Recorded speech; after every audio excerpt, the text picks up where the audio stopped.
बिस्मिल्लाहिर्रहमानिर्रहीम।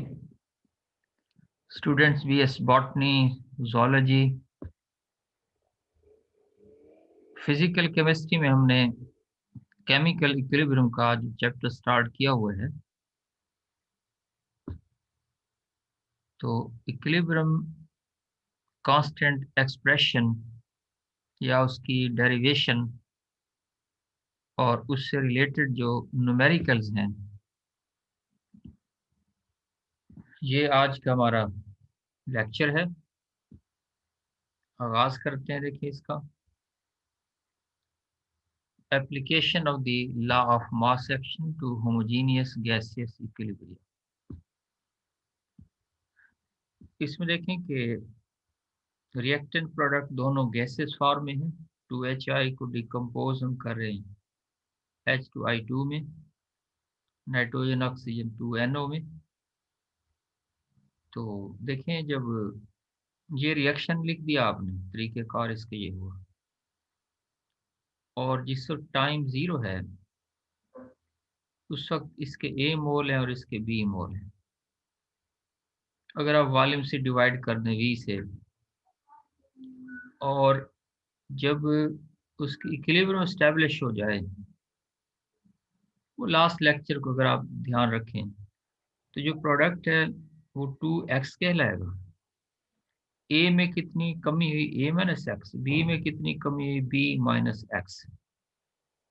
फिर हमने कहा था कि सारी वैल्यूज को आप v के साथ डिवाइड करते हैं, तो a माइनस बी और v, b माइनस एक्स और v, यानी ये a माइनस एक्स और v, b माइनस एक्स और v, 2x divided by v।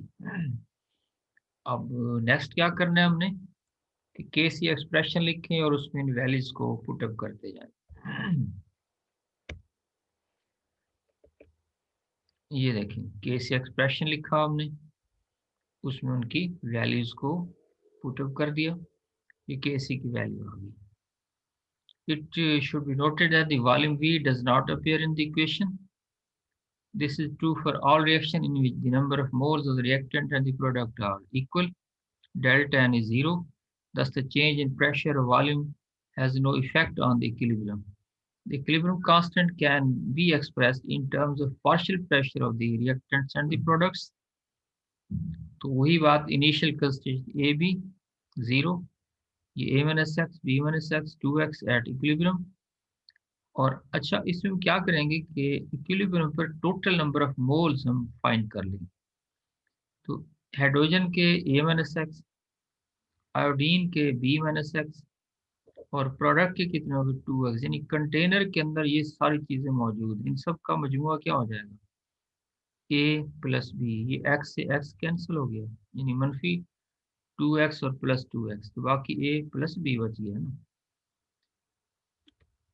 अब देखें, P is the total equilibrium pressure of the system, then partial pressure of hydrogen is equal to number of moles of hydrogen or total number of moles into P।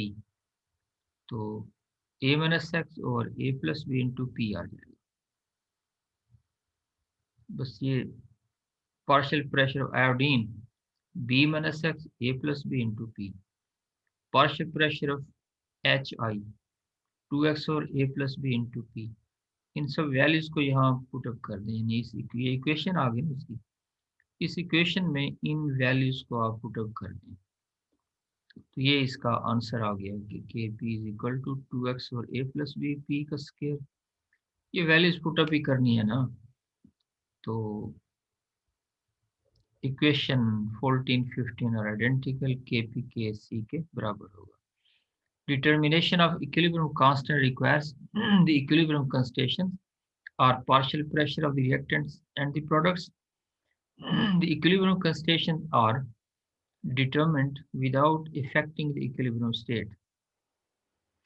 Measurements of the physical quantities like density, refractive index, light absorption, electrical conductivity, etc. may be employed for evaluating the equilibrium concentration.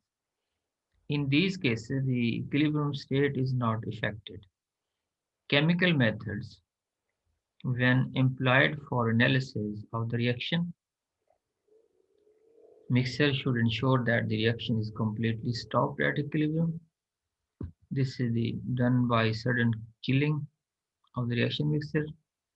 तो इसमें ये बताना चाह रहे हैं कि हम equilibrium constants को मेजर किस तरीके से कर सकते हैं। ये इसके फिजिकल मेथड्स आ गए। केमिकल मेथड में तरीक़ाकार ये होता है कि जो रिएक्शन चल रहा होता है उसमें से 5-10 ml हम विथड्रॉ कर लेते हैं पिपेट के ज़रिए और उसे क्रश्ड आइस में प्लेस करते हैं। उससे उसकी चिलिंग हो जाती है, यानी बिल्कुल फ्रीज़ होकर रिएक्शन रुक जाता है। तो इस तरह हम उन्हें टाइट्रेशन करके इक्विलिब्रियम पर जो कंस्टेंट है रिएक्टेंट प्रोडक्ट्स की, उन्हें भी फाइंड आउट कर सकते हैं। ये एक टेबल है, इसमें हाइड्रोजन आयोडीन की कंस्टेंट और केसी की वैल्यू तकरीबन क्या रह रही है, कांस्टेंट है। ये न्यूमेरिकल आ गया कि 15 gram hydrogen on interaction with 5.2 gram molecules of iodine vapors produce 10 gram molecule of HI, determine the equilibrium constant of the reaction।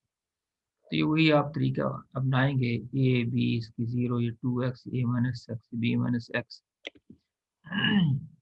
ए 15 है, बी 5.2 है, 2x 10 के बराबर, तो x की वैल्यू क्या आ गई, 5 आ गई।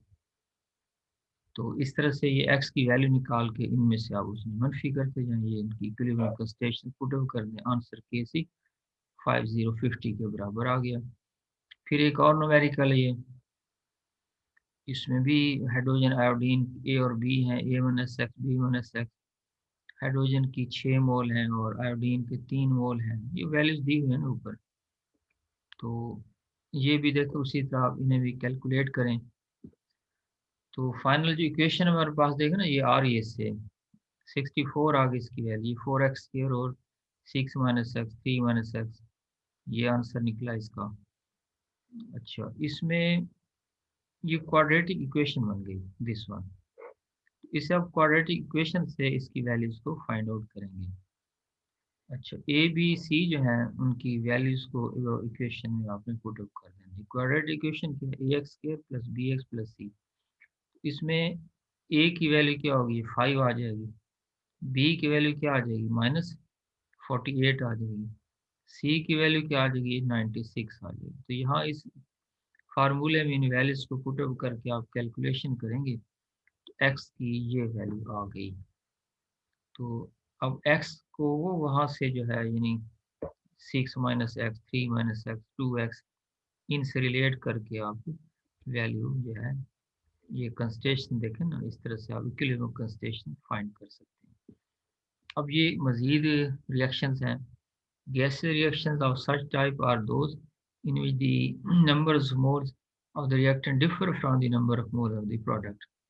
पहले ये था कि ये बराबर थे, अब ये डिफरेंट है। PCl5 से PCl3Cl2 डिकम्पोजिशन, N2O4 की NO2 में N2H2 ammonia formation, Kp is not equal to Kc for such reaction। तो पहले आप देख रहे हैं PCl5 से PCl3 और Cl2 की जो कन्वर्जन है, इसमें देखें कि 1 mole of PCl5 and let alpha be the degree of dissociation at equilibrium. If V cubic decimeter is the volume of the vessel in which the reaction takes place, then the concentration of the various species at equilibrium are PCl5 जो है देखें, ये यहाँ से आप देखें, ये PCl5 equilibrium पर उसे इन्होंने इसके साथ रिप्रेजेंट किया है अल्फा के साथ। अगर इनिशियल 1 मोल थे तो 1 minus alpha over we. PCl3 क्या होगा, अल्फा ओवर, यानी एक्स की बजाय आप अल्फा लिख रहे हैं। तो इस तरह से यानी PCl3 भी अल्फा के बराबर और Cl2 भी अल्फा के बराबर, ये आ गए। तो इन ये इक्विलिब्रियम आपने लिख दिया एक्सप्रेशन, ये उसमें वैल्यूज पुटअप कर दी, तो ये उसका आंसर आ गया। यानी जस्ट आपने यहाँ एक्स की बजाय अल्फा को पुटअप किया है, जो कि डिग्री ऑफ डिसोसिएशन को रिप्रेजेंट कर रहा है। V occurs in the denominator, thus the increase of volume must proportionately increase alpha square 1 minus alpha in order to keep Kc constant। ये ली शटली प्रिंसिपल का नेक्स्ट हमारा एक लेक्चर जो रहता है उससे ये बातें समझ आ जाएंगी। अब फर्दर देखें कि The equilibrium constant Kp for the reaction in terms of partial pressure can also be determined. तो ये भी कोई मुश्किल नहीं है, ये 1 है, ये 0 इनिशियली, जब इक्विलिब्रियम है तो ये अल्फा और अल्फा, ये 1 माइनस अल्फा हो गया, टोटल मोल जमा कर लीजिए इसके, जो कि किसके बराबर आ गया, देखिए ना, ये माइनस अल्फा है, ये प्लस प्लस अल्फा है, तो माइनस प्लस अल्फा कैंसिल हो गया, 1 प्लस अल्फा बाकी बच गया, तो टोटल इसके मोल्स कितने आ गए, तो पार्शियल प्रेशर पीसीएल 5 का आपने निकाल लिया, 1 माइनस अल्फा और 1 plus alpha into P, PCL 3 alpha और 1 प्लस अल्फा इंटू पी, सीएल2 की भी यही वैल्यू आ गई। तो इन सबको यहाँ देखें एक्सप्रेशन में पुट अप कर दें, के पी की ये वैल्यू आ गई इसमें से, since P occur in the numerator, therefore the decrease in pressure increase the agreement with the Le Chatelier principle. The variation of alpha with pressure may be derived by solving the equation, this one, kp1 minus alpha square, ये इसे आप equation की इस side पर ले जाएं, alpha square P, के P minus के पी अल्फा, इसको इससे भी और इससे भी मल्टीप्लाई कर, और के पी किसके बराबर है, अल्फा स्क्वायर पी प्लस के पी अल्फा स्क्वायर के पी की वैल्यू आ गई, आप इसे के पी भी यहाँ से कैलकुलेट कर सकते हैं, ये अल्फा स्क्वायर भी यहाँ से इसकी वैल्यू आ गई, if the pressure is high Kp is the denominator can be neglected, therefore alpha square K not over P, और ये यहाँ से आप इसे आपने फाइंड कर लिया कि square root of the pressure की इनवर्सली प्रोपोर्शनल हो गया, equilibrium constant Kp for the reaction, इसके लिए ये अब न्यूमेरिकल्स आ गए, जस्ट डेरिवेशन हुई है, इसमें आपने वैल्यूज को पुट अप कर देना है, Kp इसका जो है वो दिया हुआ है 5 जो है प्रेशर एटमॉस्फेयर है, तो ये वैल्यूज आप इसमें पुट अप कर दें, इंसर्ट कर दें, इसे आंसर इसका ये आ गया 0.141 के बराबर, 2 ग्राम मालिक्यूल ऑफ, मजीद ये न्यूमेरिकल ये एक आ गया, तो इसे भी यहाँ सिर्फ मैंने ऐड इसलिए कर दिया है कि ताकि आपको इस बात का इल्म रहना चाहिए, जैसे मैंने शुरू में कहा था कि फिजिकल में, बॉटनी जोलॉजी में न्यूमेरिकल ज़्यादा पूछते हैं, तो ये देखें कि यहाँ से भी इनकी वैल्यूज़ को आप कैलकुलेट कर सकते हैं, आई थिंक ये कोई मुश्किल नहीं है, you can do it. Dissociation of N2O4, ये इसका इक्वेशन आ गई, तो बस देखें ना वही तरीका कि अगर ये इनिशियली 1 है, ये 0 है, तो ये क्या हो जाएगा, 2 अल्फा आ जाएगा, ये 1 माइनस अल्फा बन जाएगा, v से आप से डिवाइड करते जाएं, ये इनकी वैल्यूज आ गई, के सी एक्सप्रेशन में इन वैल्यूज को पुट अप कर दी, आंसर आ गया, तो v क्योंकि यहाँ पर डिनोमिनेटर में है, तो अच्छा अब वही है कि पार्शियल के पी अगर मालूम करें तो देखिए ना मेथड वही आ गया, ये सब मोल्स को आपने जमा कर दिया, तो देखें मैं इसलिए ये सिर्फ किए जा रहा हूँ, आप ना पेन पेंसिल से कागज से इसे क्या करेंगे, कैलकुलेट करेंगे, खुद ही वैल्यूज को लिखते जाएंगे, वीडियो लेक्चर ज़रा शॉर्ट बन जाए, उस पर ज़्यादा वक्त ना लगे, तो यहाँ स्क्रीन पे तो ऐसे ही किया जा सकता है, तो ये देखें, ये उसकी वैल्यू होगी K P is equal to 4 alpha square 1 minus alpha square into P, अब ये वैल्यूज के साथ डिस्ट्रीब्यूशन एक्सटेंड उसका 20%, अल्फा यानी 20% is equal to 0.2, P is equal to atmosphere, तो इसमें ये वैल्यूज पुट अप कर दें, तो इसका भी ये देखें आपके पास आंसर आ जाएगा, होमोजेनियस इक्विलिब्रियम लिक्विड सिस्टम, ये वैसे पहले आप कर तो चुके हैं, तो एक क्योंकि उस सीरीज में बस ये लेक्चर मौजूद थे, मैंने इसे पुट कर दिया इस लेक्चर में, एस्टिक एसिड और एस्टिफिकेशन वाला ये लास्ट लेक्चर में हम गालबन कर चुके हैं, तो ये उसकी वैल्यू आ गई, ये क्योंकि रिलेटेड न्यूमेरिकल थे इसी के साथ, that is why I put it here, ये आपने सॉल्व ज़रूर करने हैं इन न्यूमेरिकल्स को। अब हमारा नेक्स्ट टॉपिक है हेट्रोजीनियस सिस्टम के अंदर। इसमें बड़ी इंटरेस्टिंग बात यह है कि हेट्रोजीनियस सिस्टम क्या है कि जिसमें रिएक्टेंट और जो प्रोडक्ट्स हैं उनका ना फेज एक जैसा ना हो। उसमें देखें ना, ये सॉलिड है, ये भी सॉलिड है, ये क्या है, गैसेस फॉर्म है। The thermodynamic equilibrium constant K A is given as K A is equal to A calcium oxide, A carbon dioxide. देखिए ना, ये प्रोडक्ट्स आ गए और ये क्या आ गया, ये रिएक्टेंट आ गया। तो ये यानी एक्टिविटी ऑफ कैल्शियम कार्बोनेट, ए से मुराद यहाँ मोलर कंसंट्रेशन या ऑफ एक्टिविटी उसे कह रहे हैं। अच्छा, इसमें होता पता है क्या है, A represent the activities of various species, but so long as the pressures are not too high. The activities of the two solids, calcium carbonate, calcium oxide, are unity. Calcium carbonate is equal to calcium oxide, 1.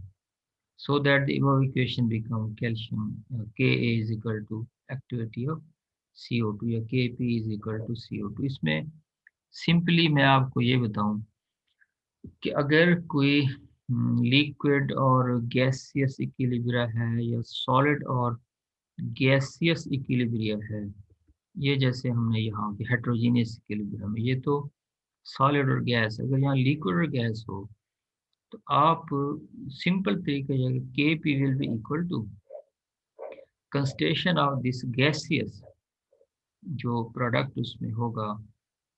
अच्छा, एक equation और मसलन आपको मैं बता देता हूँ कि F E iron plus H2O equilibrium give us Fe3O4 plus H2।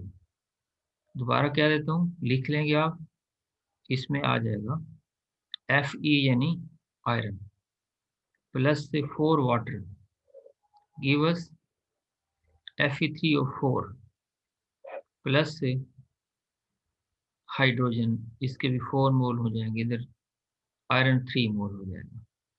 तो ये आयरन सॉलिड है, पानी को गैसेस फॉर्म में लिखेंगे आप।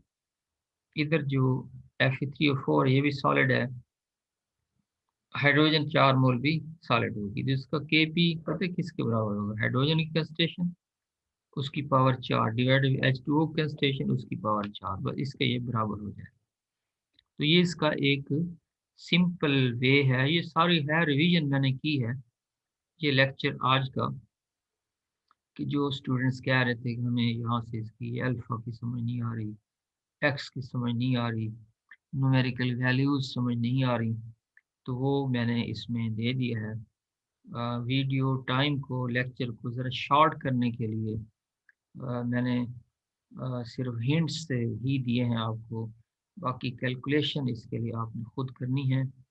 इस इक्विलिब्रियम में से बस मेरे ख्याल में एक लेक्चर ली शटल प्रिंसिपल मज़ीद हो जाए तो केमिकल इक्विलिब्रियम के मेरे लेक्चर्स कंप्लीट वीडियो लेक्चर्स पूरे हो जाएंगे। तो स्टूडेंट्स जो हैं इसे फॉलो कर सकते हैं, इससे हेल्प आउट हो सकते हैं। देखिए, ये कुछ साइट्स पे जो कॉलेजेस हैं वहाँ पर भी बीएस प्रोग्राम है, तो वहाँ से भी कुछ स्टूडेंट्स की डिमांड पहुँची थी, तो दैट इज़ वाई उन्हें भी मैंने कोशिश की है पूरा करने की। कोई, मैं ये कहूँ कि कोई दी बेस्ट लेवल के ये मेरे लेक्चर्स बन रहे हैं। हाँ, अगर वाइट बोर्ड पर कोई अरेंजमेंट ऐसी बन जाती तो दी बेस्ट लेक्चर तो वो होता है जो आप बोर्ड पर एक चीज़ को समझाते जाते हैं। यहाँ से ये पावर पॉइंट्स की मदद से एक बस बात को हमने आप तक कन्वे ही करना है। और हमेशा बार बार एक बात कह रहा हूँ कि बीएस से लेवल पे स्टूडेंट्स ने तैयारी खुद करना होती है। तो अब कॉलेजेस भी ओपन होने वाले हैं, उम्मीद है कि कॉलेजेस ओपन होते ही 18 को जो ओपन हो रहे हैं तो उसमें उसके फ़ौरन बाद हम मिड टर्म एग्ज़ाम जो है उसे भी स्टार्ट करना चाह रहे हैं। तो ये फर्स्ट सेमेस्टर वालों के लिए end of today lecture. Thank you very much. अल्लाह हाफिज़, अल्लाह की अमान।